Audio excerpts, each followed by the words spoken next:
अस्सलामुअलैकुम। मैं Mir Nizam Ali Khan, advocate, Telangana high court, और मेरे साथ है एडवोकेट खदीर, एडवोकेट अब्दुल वासिर और एडवोकेट मुजाहिद। आज यहाँ पर हम हमारे ऑफिस पर प्रेस कॉन्फ्रेंस किए हैं एक बहुत ही सीरियस मसले पर। जैसा कि हम देख रहे हैं कि हैदराबाद में कई सारे क़त्ल के वाक़यात हो रहे हैं, आम लोगों के क़त्ल हो रहे हैं, ये समझ में आ रही है बात। मगर कल जो वाक़या हुआ है हैदराबाद में, हैदराबाद के क़रीब 17 फरवरी 2021 को 2 हाई कोर्ट के सीनियर एडवोकेट्स का दिन दहाड़े रोड पर बहुत ही दर्दनाक तरीके से उनका क़त्ल हुआ है। यानी हस्बैंड एंड वाइफ का क़त्ल हुआ है दिन दहाड़े रोड पर। तो इसका हम बहुत ही शदीद अल्फाज में कंडम करते हैं। ये रिक्वेस्ट करते हैं पुलिस डिपार्टमेंट से और हुकूमत तेलंगाना से कि जो भी एक्यूज़्ड है उनके ख़िलाफ़ जल्द से जल्द कार्रवाई हो। कार्रवाई ये हो कि जल्द से जल्द उनको कुछ सज़ा दी जाए। ऐसा नहीं कि ट्रायल लंबा चलते जा रहा है, इमीडिएटली उनको पकड़ा जाए। मैं बात ये कहना चाह रहा हूँ कि आम तौर पर जैसा लोगों का क़त्ल होता है, हम बात समझ में आती है, हाँ भाई किसी बात पर हो गया, मगर ये जो एडवोकेट्स का क़त्ल होना, ये जुडिशरी पर अटैक है, लॉ पर अटैक है, कॉन्स्टिट्यूशन पर अटैक है और हमारी डेमोक्रेसी पर ये बहुत बड़ा अटैक है। क्योंकि एडवोकेट्स, जैसा कि हम जानते हैं कि एक ऑनरेबल प्रोफेशन है और एडवोकेट्स का जो काम होता है, जैसा कि पूरी दुनिया जानती है कि किस तरीके से हमको बात कर कर किस तरीके से बेगुनाह को बचाने का हमारा काम होता है। तो उन पर ही क़त्ल कर देना, उनको ही दिन दहाड़े, ऐसा नहीं कि रातों रात ये काम हुआ, दिन दहाड़े बीच रोड पर, वो भी हाईवे बीच रोड पर इस तरीके से क़त्ल होना, ये बहुत बड़ा अटैक है हमारे एडवोकेट्स फ्रेटर्निटी पर। तो हम ये गुजारिश करते हैं कि एडवोकेट्स के ऑनर को बचाया जाए।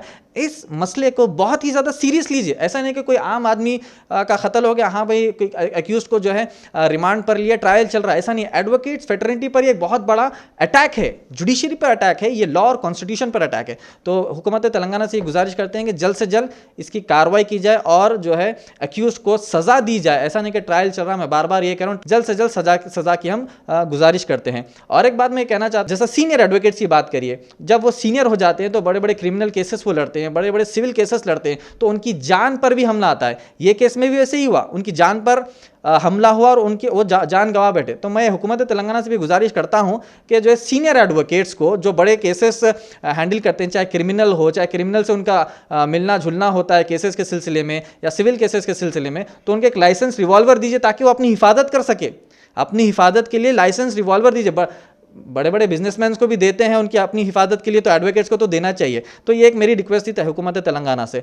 मैं यही कहना चाह रहा हूं कि हम इस अटैक को शदीद अल्फाजों में कंडम करते हैं और इसकी जांच की हम रिक्वेस्ट करते हैं। इस मसले को बिल्कुल आसानी से और लाइट नहीं लेना चाहिए।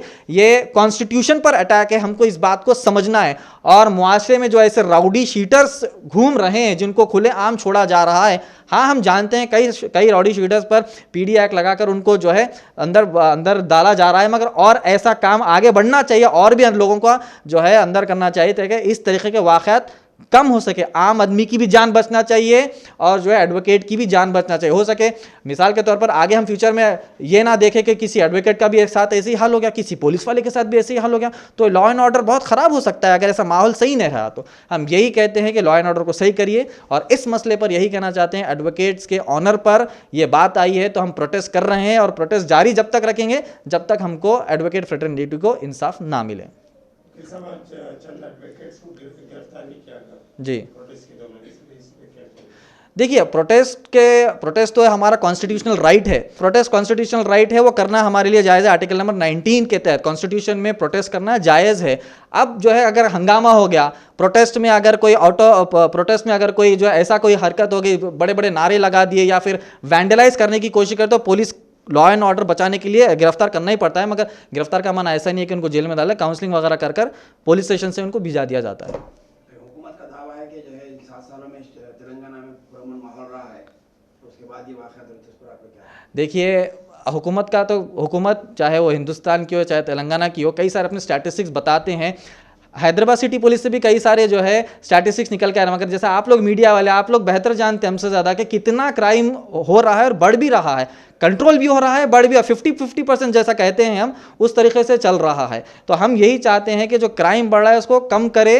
लॉ एंड ऑर्डर के साथ पुलिस जो है आगे बढ़ते रहना चाहिए। क्राइम कम भी हो रहा है, साथ ही साथ बढ़ भी रहा है, इसके पे भी हमको नजर रखनी चाहिए। हाईकोर्ट की जो वकील पे जो कत्ल भी हो गया जी, अब इतने बड़े वकील पे अटैक, वो तो आम आदमी सेफ नहीं, कहीं ना कहीं पुलिस की लापरवाही है, नाकामी है। बिल्कुल, मैं अभी मेरे स्टेटमेंट में मैं वही कहा कि राउडी शीटर्स, ऐसे जो राउडी शीटर्स होते हैं इनको भी जल्द से जल्द गिरफ्तार करना चाहिए। और वो केस में वो वकील साहब ने प्रोटेक्शन मांगा था, प्रोटेक्शन मांगने के बावजूद भी उनको प्रोटेक्शन नहीं दिया गया। इमीडिएट प्रोटेक्शन देना चाहिए ना, पुलिस का भी यहाँ पर काहिली मालूम होती है। इमीडिएट प्रोटेक्शन देना चाहिए, केस के सेंसिटिविटी को समझना चाहिए, समझ कर प्रोटेक्शन देना चाहिए था। प्रोटेक्शन नहीं दिया और इस तरीके से वाक़यात पेश आए। पार्टी का नाम भी आ रहा है उसमें। देखिए जब तक कोई चीज़ फाइनलाइजेशन नहीं होती है ना, पार्टी का नाम मैं नहीं ले सकता। खैर मीडिया में कई सारे पार्टीज़ के नाम आए, वो फला आदमी वो फला पार्टी से जो है वाबस्ता रखता है। कंफर्म हो जाने चाहिए, क्योंकि इन्वेस्टिगेशन के दौरान कोई भी चीज़ डिक्लेयर करना सही नहीं होता है।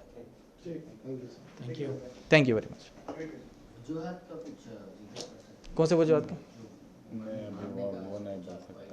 क्या बोले क्या? नहीं, केस को डील नहीं, हमको केस बताना नहीं, हमको एडवोकेट फ्रेटर्निटी के ऊपर जो हमला हुआ है उसके बारे में बात करना है।